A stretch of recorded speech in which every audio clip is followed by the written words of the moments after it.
Dr. Delaney, let's talk about TMD. What is TMD and how is it related to what most people know as TMJ? Well, TMJ is actually the joint. TMD is actually the dysfunction of that joint. So they kind of work in between because a lot of people know it as a buzzword as being I have TMJ. We all have a joint, but is it in function or is it in dysfunction?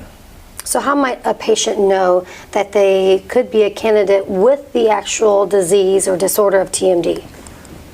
A lot of times they'll end up having either popping, clicking, they'll have pain on the side by the joint. They may have some ringing in the ear, some vertigo, neck pain, difficult times chewing.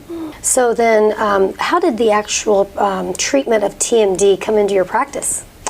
It came in because of all the full mouth cases that I'm doing. It got me thinking about where am I putting the position of the jaw? What's the foundation that we're building this on? The teeth will be able to function. They may look nice, but there's always something that if it's incorrect will suffer, and what that is the soft tissues, and the soft tissues in the joint are what suffer, and it can either exacerbate an existing condition or create a new condition in that joint. So are there a lot of people that are actually suffering with TMD and they're not being treated? Absolutely.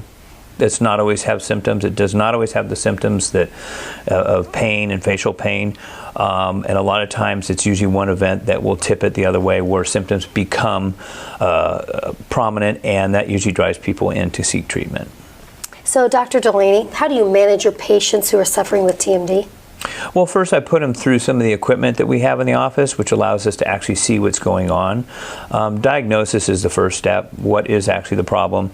There's different things that can happen to the disc. We can have a displaced disc. We can have a damaged ligament. We need to find those things out, and we do that with a series of equipment tests that we have and some CTs.